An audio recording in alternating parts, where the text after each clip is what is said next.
Bueno, y habíamos comentado al comienzo que entre las efemérides de hoy, por supuesto, está el 17 de octubre de 1945, ¿no? Donde nació el peronismo. Sí, que es raro porque Sí.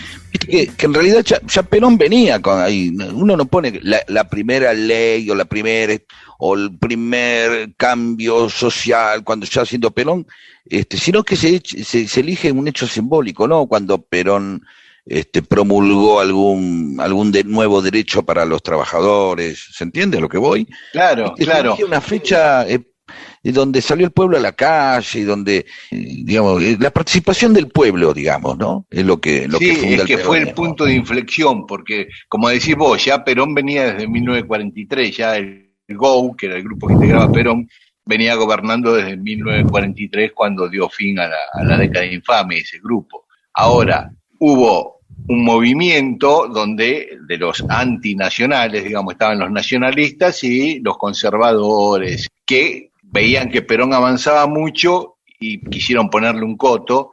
Farrell era el presidente que oscilaba entre unos y otros y piden la renuncia y lo hacen renunciar a Perón y a los militares que ocupaban ministerios del sector de Perón. Los hacen renunciar y quieren armar un nuevo gabinete. Efectivamente renuncian. A los pocos días, el 13 de octubre, lo detienen a Perón en su casa de la calle Posadas y lo llevan preso a la isla Martín García.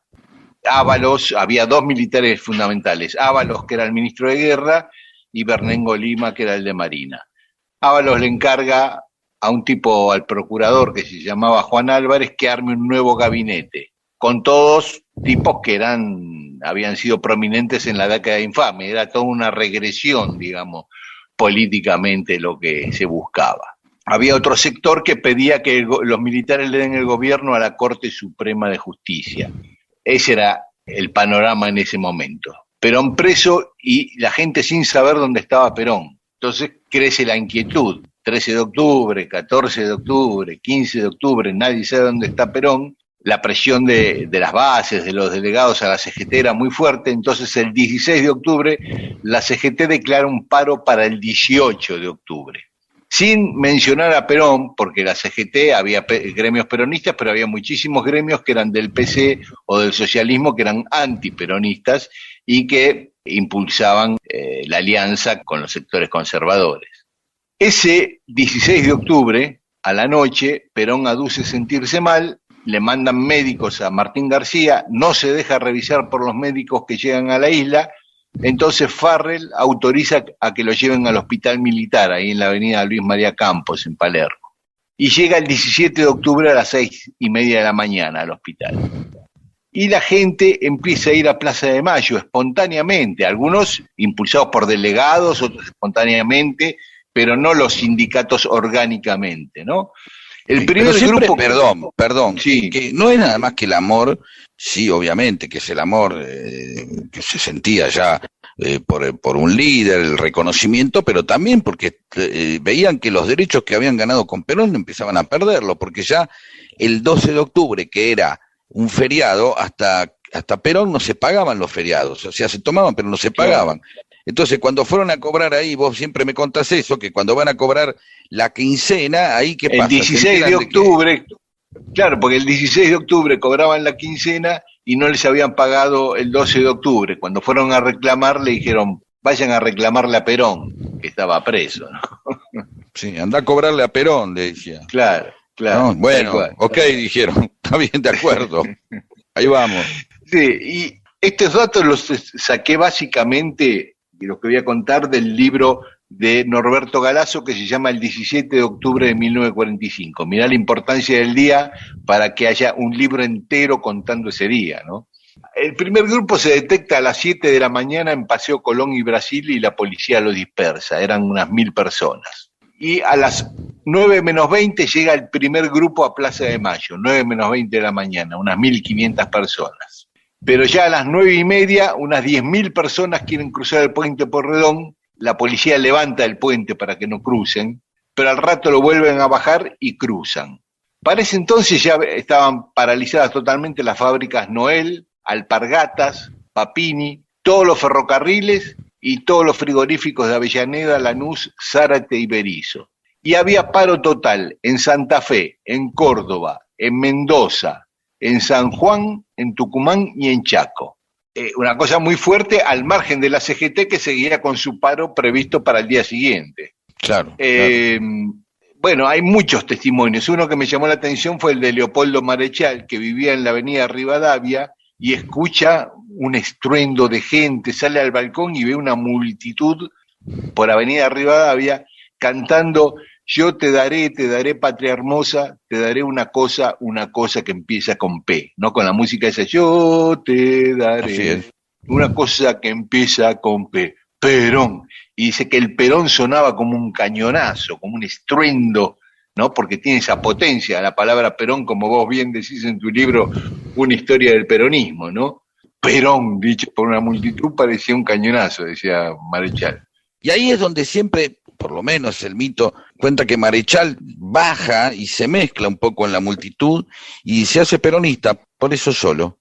Le alcanza eso, nada más, le alcanza, fue como así como un proceso de ósmosis repentino, ¿no? En segundos se hace peronista el tipo. Sí, eso lo cuenta él mismo, que bajó y se sumó a la marcha inmediatamente y desde ese momento se hizo peronista. Sí, eso lo contó él. Bueno, sigue llegando gente, a las 12:30 se produce una represión en Plaza de Mayo, los dispersan y parte de esa multitud se va al hospital militar, que ya sabían que Perón estaba ahí.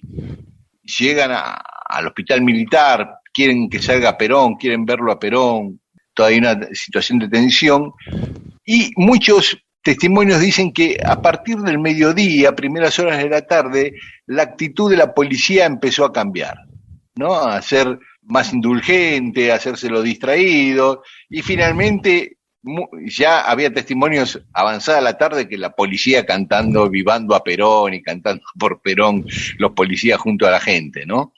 A partir de las 3:30 de la tarde se intensificó mucho la llegada de gente. Ya a las 4, 50.000 personas querían cruzar el puente Porredón, que se lo levantaron y se lo volvieron a bajar. Ahí es el momento cuando algunos, cuando lo levantan, se tiran a nadar y lo cruzan nadando el riachuelo. Eso fue cuando levantaron el puente la segunda vez a la tarde. Bueno, hacemos un alto acá, escuchamos un poco de música. Quien quiere oír que oiga, por Silvina Garré, de Lito Nevia. Y después seguimos contando la historia del 17 de octubre. Cuando no recordamos lo que nos pasa, nos puede suceder la misma cosa. Son esas mismas cosas que nos marginan, nos matan la memoria, nos queman las ideas, nos quitan las palabras. Quien quiera oír, que oiga. A levantarse de esta hermosa patria, la unidad de todos los argentinos. Y seguimos en Mundo Disperso, estábamos contando la historia del 17 de octubre y decíamos que a primeras horas de la tarde la confluencia de gente cada vez era mayor y ya era imparable. Entonces, Y bueno, esa multitud llegando al centro de la ciudad era un espectáculo que nunca había visto la ciudad de Buenos Aires, nunca había visto una multitud así convergiendo por distintas calles del norte, del oeste, del sur.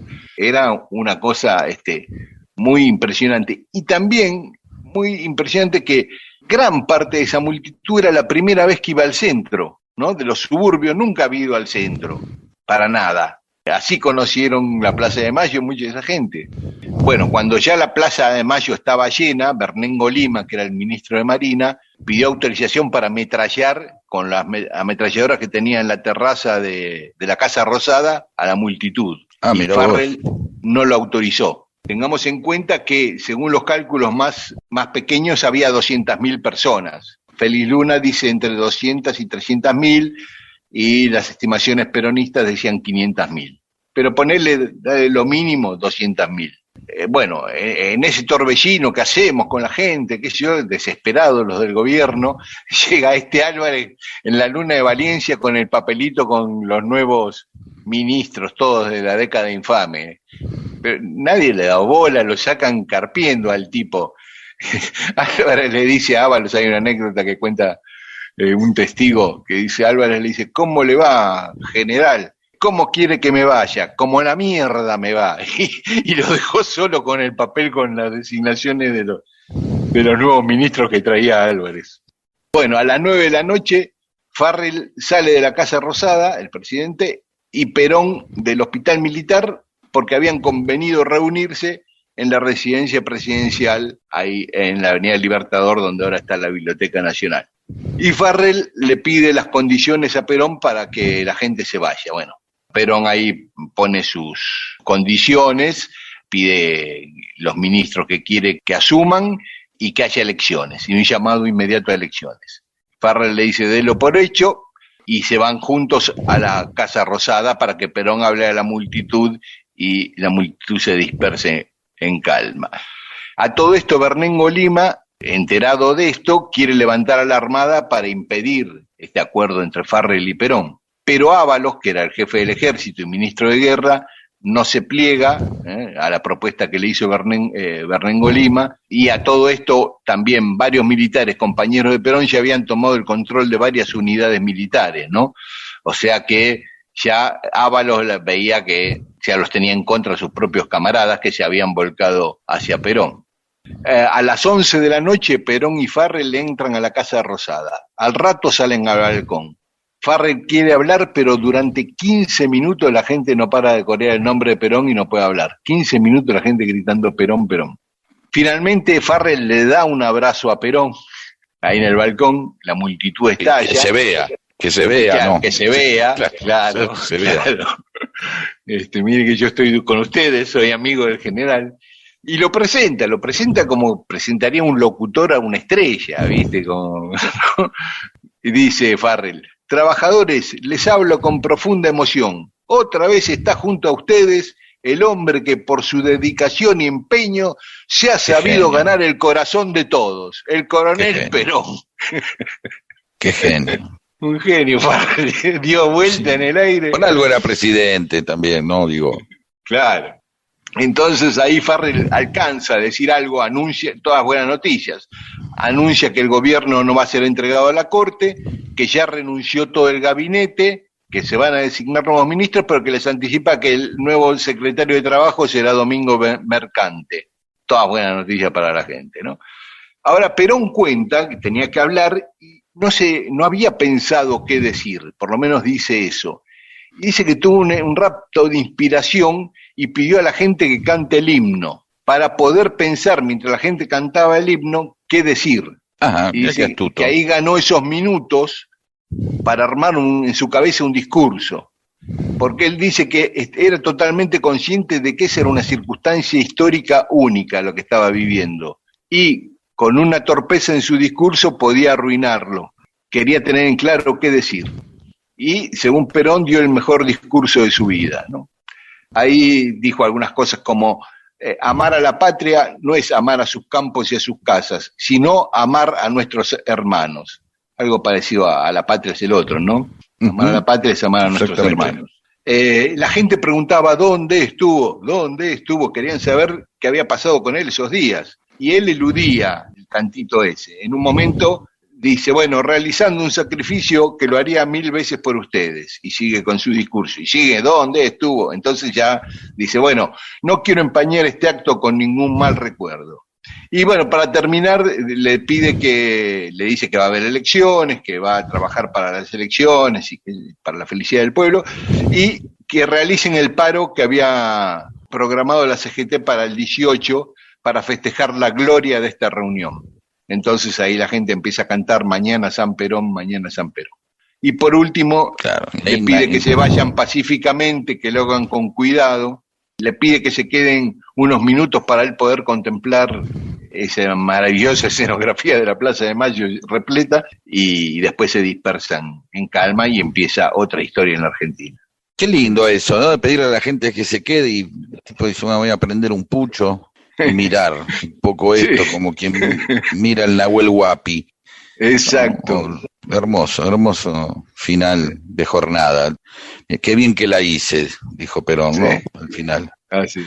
Y queda para otro día la famosa carta de Perón a Evita mientras está en Cana, Ah, sí. que siempre ha sido objeto de discusión si era una carta que Perón de verdad hablaba de cierta renuncia a la política, o si en realidad era una carta que él a propósito escribe porque sabía que le iban a abrir la carta y se le iban a espiar.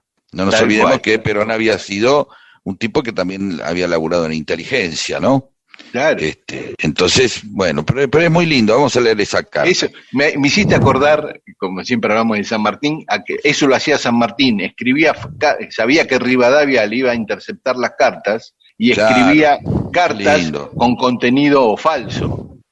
Veamos esas cartas de coso, de donde por ahí le manda fruta, vos sabés cómo es el estúpido, ¿no? Claro, total sabe que las va a leer, pero veamos esas cartas algún día también de San Martín. Sí, claro que sí. Claro bueno, que sí.